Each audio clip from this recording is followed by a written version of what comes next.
મારી પાસે સંપત્તિ અઢળક છે, કારણ કે કુમારપાળ મહારાજા એટલે 18 દેશના રાજા. સંપત્તિ એમની પાસે અઢળક, કે મારી પાસે આ સંપત્તિ અઢળક છે, એ મારા પ્રકૃષ્ટ પુણ્યની નિશાની છે. મારું શરીર એકદમ સારું છે, નખમાં પણ રોગ નથી, એ મારા પ્રકૃષ્ટ પુણ્યની નિશાની છે. મારા સંબંધો બધાની સાથે સારા છે, કોઈની સાથે મારે દુશ્મનાવટ નથી, એ પ્રકૃષ્ટ પુણ્યની નિશાની છે. ત્યારે ગુરુદેવ કહે છે આ ત્રણેયમાંથી એકેય વસ્તુ પ્રકૃષ્ટ પુણ્યની નિશાની નથી, તો પછી પ્રકૃષ્ટ પુણ્યની નિશાની શું? ત્યારે કલિકાલ સર્વજ્ઞ એમ કહે કે તમારા આંગણે, તમારા ઘરે ગુરુદેવના પગલાં થાય, ગુરુ તમારી વાતોને સ્વીકારે, તમારા ભાવને સ્વીકારીને તમારા ઘરે પધારે ને, એ તમારા પ્રકૃષ્ટ પુણ્યની નિશાની છે.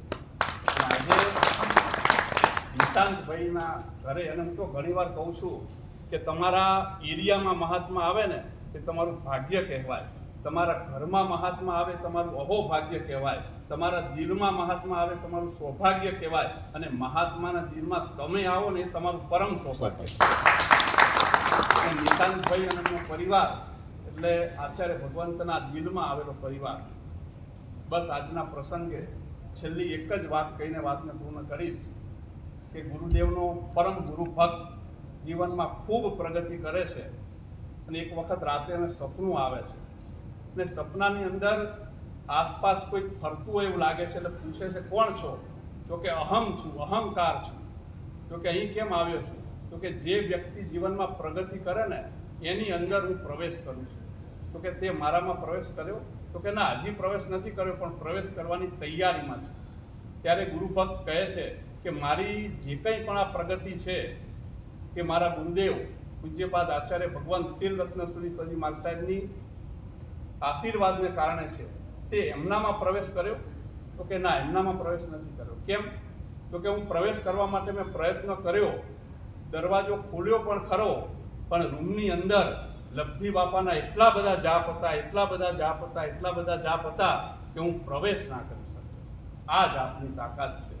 માટે હું ઘણી બધી વાર કહું છું કે જાપ રૂમમાં બેસી પ્રભુ સાથે કરે જે સંવાદો છે, જેમના ખોળે માથું મૂકતા ટળી જાય ફરિયાદો છે, તમને સાચા સુખી કરવા જેમનો નેક ઈરાદો છે, 65 વર્ષની ઉંમરે પણ જબરજસ્ત શરીરનો બાંધો છે, અને શાસનની જવાબદારી નિભાવવા હજુ પણ મજબૂત ગાંધો છે, અને ભક્તોના દુઃખ દૂર કરવા એક મોટો આસ્કારો છે. બસ આવા શ્રી રત્ન સુરી માસાની પાવન મિશ્રા નિશાંતભાઈના ઘરે પગલાં. ડ્રાઈવર અને કંડક્ટર વચ્ચે એક જ લીટીનો ફરક છે કે કંડક્ટર જો સૂઈ જાય તો કોઈની ટિકિટ ના ફાટે, અને ડ્રાઈવર જો સૂઈ જાય તો બધાને ટિકિટ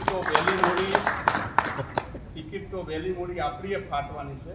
પણ આપણે બધા ખૂબ નસીબદાર છીએ, ભાગ્યશાળી છીએ કે ગુરુદેવ જેવા ડ્રાઈવર આપણને મળ્યા છે કે જેઓ આપણી સાથે હોય તો નક્કી આપણી જીત, જેમની સાથે સદા રહે છે લબ્ધિ બાપાની પ્રીત, જેમની મુખા ઉપર વહે છે સદાય પ્રભુ વચનોનું સંગીત, અને જે આપણને શીખવાડે છે જીવન જીવવાની સાચી રીત.